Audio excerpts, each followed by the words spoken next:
business advocate of the state of Connecticut. You got it going? I was the business advocate of the state of Connecticut, and I believe in free enterprise because that gives us all the opportunity to achieve our economic dreams. And I am here with a businessman. Yes. Brinson is running for public office. Tell me about your experience. The candidate for Secretary of State. I'm for all small businesses. My father was a painter, and his son is an attorney who owns his own business. And in America, all things are possible, all dreams are possible. And I want everybody in America to realize that the Republican Party, the GOP, is the party of business, party of freedom, and together all things are possible. God bless America. God bless America. With the business that we create jobs. All the quality jobs here in the state of Connecticut come from business. So you can't be pro-job and anti-business. And my message to Dick Blumenthal is, Dick, lawsuits don't create jobs. Here we go. Republican and the next Secretary of the State for the state of Connecticut. Thank you. Pleasure during dinner to walk around and introduce myself to some of you all. You may be wondering why I asked you the name of your children or your favorite ice cream or what you like to do on Sunday afternoons. Because I was talking to Susan Bysowitz and she told me to be the Secretary of the State, you need a list. So I made a list.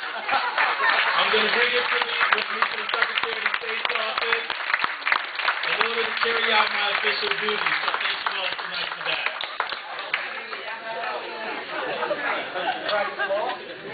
And I do practice law, and Susan Bysowitz will tell you, because I'm an attorney, that I'm qualified to be the Secretary of the State. I'm from Hartford, Connecticut. I grew up in I live in Bloomfield, Connecticut, and grew up in Hartford, Connecticut. I went to an Irish Catholic school from kindergarten through 8th grade and enjoyed my time at St. Bridget's School. Following St. Bridget's School, went to Hartford Public High School and graduated my class, most likely to succeed in class politician. So many of my classmates are not surprised that I'm here with you all today.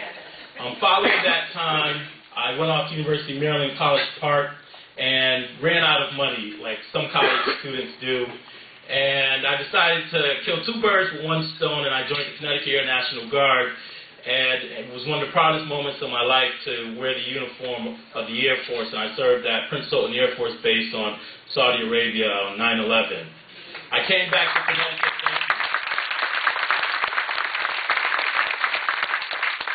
I came back to Connecticut and graduated from the University of Connecticut, and then went off to University of Connecticut School of Law and began my practice at Dade Pitney, Connecticut's largest law firm, before going off to a national law firm in Washington, D.C. And while I was in Washington, D.C., I was inspired. I was inspired by Barack Obama, not his policies, but his call to service.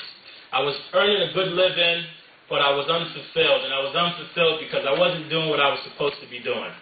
And that was providing leadership here in the state of Connecticut, where we need more young people. So I decided to come back to the state of Connecticut and run for Secretary of the State to bring change to the state of Connecticut. And I'm running because this election matters. This election matters because for a few reasons. Number one, the reason we don't have a majority in the House and the Senate in Hartford, let's have an honest conversation tonight, is because we don't have a majority of the women vote in the state of Connecticut. We don't have a majority of the African American vote in the state of Connecticut, or the Hispanic vote in the state of Connecticut. We don't have a majority of the young vote in the state of Connecticut. And that's something all of us in here have to work on and do something about, because until we get a majority of those groups, we're not going to have a majority in the House and the Senate. And I've been traveling around this great state talking about why I'm a Republican. I'm a Republican because I never met a tax that I ever liked. I'm a Republican because I believe in freedom. I'm a Republican because I'm a small business owner. My father came to this country from Jamaica. His father, my grandfather, brought him to this country from Jamaica. My grandfather didn't come here with much education or much skill, just like my father. But my father didn't come to this country and get in the welfare line. No. He had a trade. He had a skill. He was a painter. And he came and got in the business line. And he started his own business. And in one generation, his son put down the paintbrush and picked up the law books and became an attorney and a candidate for Secretary of the State through hard work and determination.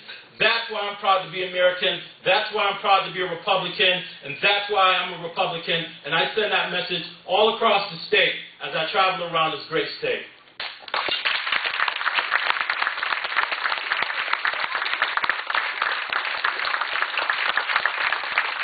And let me tell you what I'm going to do as Secretary of the State of Connecticut. As Secretary of the State, I'm going to do everything in my power to advocate for the end of the business entity tax.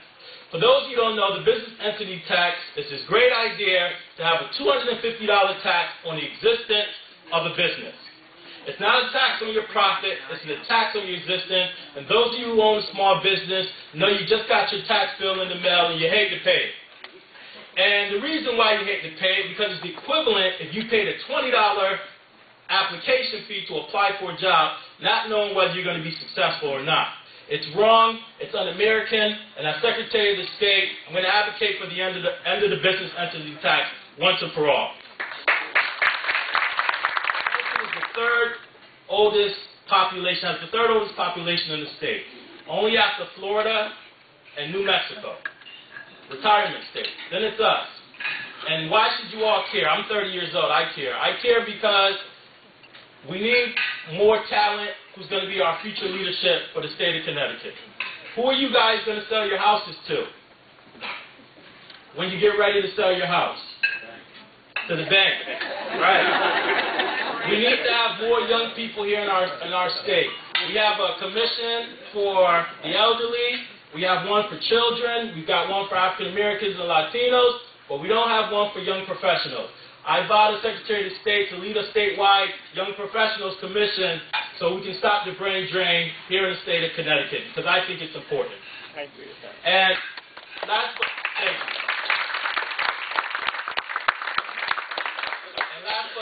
not least, just to close up on my idea about campaign public finance. So there's two women running. I am currently the only African American running for Secretary of the State. I think there's one Latino running for statewide office. We have more millionaires running for governor and United States Senate, than we do women and minorities combined. Now, I have nothing against millionaires. I'm working every day to be one. But we also need to have our democracy reflect the people, reflect our population. I think that's important. I wouldn't be standing here today if it wasn't for campaign public finance, because a guy like me couldn't come from nowhere and have the resources to run statewide. And so I think we should mend it, not end it. I don't think it's perfect, but I think it's a system that I want to tweak and work with all the candidates' feedback after this election cycle. It's been a pleasure to talk to you tonight. If you want to find me on the web, you can find me at CoreyForConnecticut.com. CoreyForConnecticut.com. It's been a pleasure. Looking forward to working with you all in November. Thank you very much.